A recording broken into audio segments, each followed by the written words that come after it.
রাসূল সাল্লাল্লাহু আলাইহি সাল্লাম বলছেন, পৃথিবীর মানুষ মনে রেখো, 7টা কাজে মানুষ ধ্বংস হবে, মানে জাহান্নামে চলে গেছে। এক, আল ইশরাকু বিল্লাহ, আল্লাহর সাথে শিরক করা। 2, কাতলুন নাস, মানুষকে হত্যা করা। 3, আকলুর রিবা, সুদ খাওয়া। সুদ খায় যারা জাহান্নামে যাবে তারা। মন মতো চলে যারা জাহান্নামে যাবে তারা। সুদ ঘুষ খায় যারা জাহান্নামে যাবে তারা। কিস্তিতে টাকা তোলে যারা জাহান্নামে যাবে তারা। মন মতো চলে যারা জাহান্নামে যাবে তারা। আমি আব্দুর রাজ্জাক বিন ইউসুফ, আপনার বাড়ির মানুষ। আপনাকে আমি ভিক্ষে করে খেতে বলিনি, তবে ভিক্ষে করে খাওয়া যায়। আপনাকে আমি বলেছি চকলেট বিক্রি করে খান, কলা বিক্রি করে খান, সুদের উপরে টাকা নিয়েন না। এরকম ইন্স্যুরেন্সে চাকরি করিয়েন না। এদেশের মাটিতে এমন কোন এনজিও নাই যেখানে চাকরি যায় সব সুদের সাথে জড়িত। এদেশের মাটিতে এমন কোন ব্যাংকিং ব্যবস্থা নেই যেটা সুদমুক্ত, যেখানে চাকরি যায়। ব্যাংকে টাকা রাখা আর স্বেচ্ছায় চাকরি করা দুটো এক নয়। কথার 19-20 হওয়া খুব কঠিন আছে। কথা ফেরত নিতে হবে না সহজে। ভিক্ষা করে খাওয়া ভালো, শ্বশুরের কাছে যৌতুক নেওয়া ভালো নয়। ভিক্ষা করে খাওয়া ভালো, কিস্তিতে টাকা তোলা ভালো নয়। ভিক্ষা করে খাওয়া ভালো, সুদ খাওয়া ভালো নয়। সুদ চিরদিনের জন্য জঘন্য, নিকৃষ্ট, ন্যাক্কারজনক কাজ, যার ফলাফল জাহান্নাম। সুদ যে খায় সে একদিন ভিক্ষুক হবেই হবে।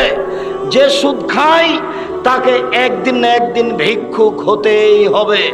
হয় সে হবে, না হয় তার ছেলে হবে, ভিক্ষুক হতেই হবে।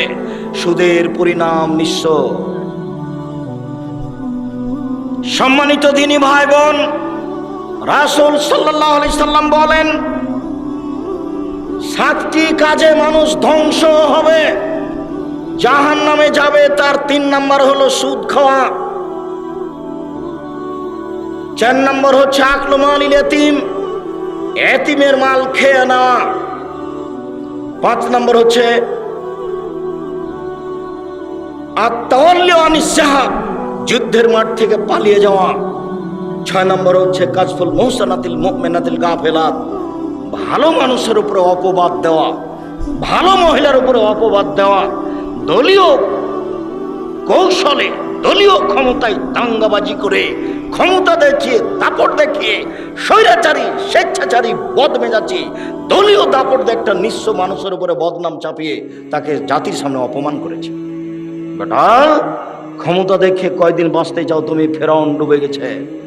মনে রেখো, তুমি দাম্ভিকতা দেখিয়ে, দলীয় দাপট দেখিয়ে, ক্ষমতা দেখিয়ে, অর্থ দেখিয়ে, দাঙ্গাবাজি করে, জুলুমবাজি করে, দাম্ভিকতা দেখিয়ে, স্বৈরাচারী হয়ে, স্বেচ্ছাচারী হয়ে, বদমেজাজি হয়ে 1 মিনিট বাঁচার চেষ্টা করিয়েন না। ফেরাউন ডুবে গেছে। আপনারও নৌকা ডুবে গেছে, নৌকা উঠবে না বলে রাখলাম আপনাকে। যাকে অপমান করেছেন তার কাছে আজকে ক্ষমা নিতে হবে সকাল হতে হতে।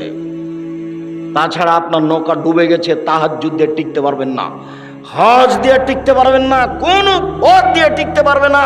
জুলুমবাজ যারা, দাঙ্গাবাজ যারা, মানুষকে অপমান করে যারা, মানুষকে জেল হাজতে দেয় যারা, দলীয় দাপট দেখায় যারা, তাদের নৌকা ডুবে গেছে, উঠবে না। নৌকা মহানন্দা নদীতে ডুবেনি, সাগরে ডুবে গেছে, যেখান থেকে উঠানো যাবে না। একটাই পথ, যার সাথে অন্যায় হয়েছে তার হাত ধরে ক্ষমা নিতে হবে। 1 থাপ্পড় রিকশাওয়ালাকে মেরে আপনি জান্নাত কিনতে পারবেন না তাহাজ্জুদ পড়ে। রিকশাওয়ালাকে থাপ্পড় মেরে, নিরীহ মানুষকে অপমান করে তাহাজ্জুদ পড়ে আপনি জান্নাত কিনতে পারবেন না, অসম্ভব। বিচারের মাঠে যখন বিচার আল্লাহ শুরু করবেন, তখন বিচারের সূচনাতেই তিনি বলবেন, আল ইয়াউমা লা তামলিকু নাফসুন লিনাফসিন শাইআ, আজ কোন মানুষ কোন মানুষের কোনো উপকার করতে পারবে না। একচ্ছত্র মালিকানা আমার। আইনাল জব্বার, আইনাল মুতাকাব্বির, আনা মালিকুল আমলাক। স্বৈরাচারী, স্বেচ্ছাচারী, বদমেজাজি, অহংকারী, দাঙ্গাবাজারা কোথায়? আমি আজকে রাজাধিরাজ। এই কথা বলে বিচার শুরু করবে। মাটির মানুষে থাকবেন একবারে নির্ভয় হয়ে। আপনার বাপ হলো মাটির তৈরি, আর আপনি হলেন শুক্রকীট, ঘৃণিত খারাপ জিনিস, গন্ধময় জিনিসের তৈরি। আমার বাপ কিসের তৈরি? মাটির তৈরি। আর আমি হচ্ছি একটা নিকৃষ্ট খারাপ গন্ধময় জিনিস, শুক্রকীটের বীর্যর তৈরি। আমার কেন এত ক্ষমতা? আমি কেন মানুষের সামনে জুলুমবাজি করি? কেন আমি মানুষকে দাপট দেখাই? আমার বাপ মাটির তৈরি, মানে মাটি হয়ে যাব। আর আমি হচ্ছি শুক্রকীট, একবারে পচা দুর্গন্ধময় জিনিসের তৈরি, যাতে গোসল করা লাগে, যাতে কাপড় অপবিত্র হয়ে যায়, তা দিয়ে আমি তৈরি। আমার কেন এত ক্ষমতা? আমার কেন এত দাপট? আমার তো ভিত্তিই ভালো নয়। আমি যেখান থেকে এসেছি, গায়ে কাপড়ে লেগে গেলে কাপড় খাঁচা লাগে, বোঝা যায় না কথা? আমি এই কথা বলিনি, এই কথা আল্লাহ বারবার বলছেন কোরআন মাজিদ। এই কথাই বারবার বলছেন যে তুমি কেন অহংকার করো? তোমার বাপ মাটির তৈরি আর তুমি বীর্যের তৈরি, তোমার অহংকারের কি আছে? তোমার অহংকার সাজে না, তোমার দাম্ভিকতা সাজে না, তোমার জুলুমবাজি সাজে না।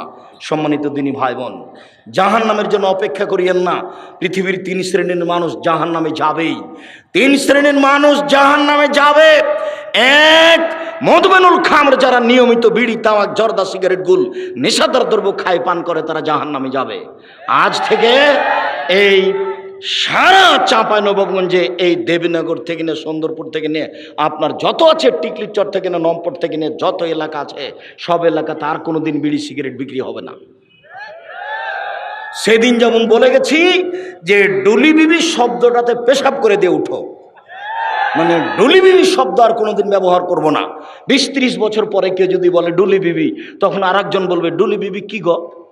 তখন আমাদেরকে বুঝাতে হবে অনেক দিন আগে ডুলি বিবি প্রথা ছিল, বরের সাথে যুবতী মেয়েরা যেত ঢং করে, সাজ করে, সেইটার নাম ডুলি বিবি। এখন এটা বাদ পড়ে গেছে। চাঁপাইনবাবগঞ্জে বিবাহের শুরু থেকে শেষ পর্যন্ত একটা কাজও যায় না, সবই হারাম। 32 বছর থেকে বলছি, কে এখন পর্যন্ত দাঁড়িয়ে আমাকে বলে না যে নাদরাজ সাহেব এইটা ঠিক? সাহস হবে কোথায়? সবই যে খারাপ, একটাও যে জায়েজ নয়, একটাও জায়েজ নয়। সবাই মিলে বউ দেখতে পারে না, এটা হলো হারাম। বায়না প্রথা, বায়না করে তার হাতে টাকা দিবে, এইটা হলো হারাম। থুবড়া, সারা গ্রামের লোক মেয়েটার মুখে ক্ষীর দিচ্ছে, আরে বউয়ের মুখে ক্ষীর দেয়, এই মেয়েটা সারা গ্রামের বউ হলো কি করে? তাহলে হিসাব বেটা গায়ে লাগে না কেন? গায়ে কি সবই পুজ? সবই পুজ নাকি? একটু রক্ত নাই? আপনারা এসে ঠিক বলেছেন। আর নইলে এমন কথা বলেন কি করে? জবাব দিতে হবে। আমি জবাব দেওয়ার জন্য প্রস্তুত। এই নীতিতে শুধু প্রস্তুত নই, এই নীতিতে পেশাব করে দিতে প্রস্তুত। এই নীতি জাতি থেকে উঠিয়ে দেবো, চাঁপাইনবাবগঞ্জ জেলা থেকে বিদায় করে দেবো। 2 যুবতী মেয়েরা সারা রাত গীত গাইবে কণ্ঠস্বরে, আর থোবড়া খাওয়াবে সারা দিন, সারা রাত। সব গ্রামের লোক এসে বসবে, তার সামনে ক্ষীর তুলে দিবে। আশ্চর্যের নোংরা নীতি। আমি বলেছিলাম কাজী সাহেবের ওই খাতাকে টয়লেট পেপার হিসেবে ব্যবহার করতে হবে পেশাবের জন্য, পায়খানার জন্য। কেন? ওতে আছে 4টা সাক্ষী। তখন ওই কাজী সাহেব আমার উপরে খুব ক্ষেপে গেলেন, সম্ভবত মানিকগঞ্জ থেকে। আমাকে তখন আমি বলছি, জনাব ক্ষেপছেন কেন? শুধুমাত্র জেনা প্রমাণ করতে কয়টা সাক্ষী লাগে? পৃথিবীতে আর কোনো কাজে 4টা সাক্ষী লাগে না, শুধুমাত্র জেনা প্রমাণ করতে 4টা সাক্ষী লাগে। আল্লাহর নবী বলেছেন একটা বিবাহ বৈধ হওয়ার জন্য বাপ লাগে, 2 জন সাক্ষী লাগে। উকিল বাপ হারাম, চিরদিনের জন্য হারাম। উকিল বাপ চিরদিনের জন্য হারাম, চিরদিনের জন্য হারাম, কিয়ামত পর্যন্ত হারাম উকিল বাপ। উকিল বাপই নাই। খুলনাতে, চট্টগ্রামে, বরিশালে উকিল বাপই সেদিন থেকে বাপ। আর আসল বাপ আর বাপ নয়, ওই উকিল বাপই সেদিন থেকে বেটির বাড়ি যাবে, বেটি উকিল বাপের বাড়ি যাবে। এখন নাকি বাপ বেটি হয়ে গেছে।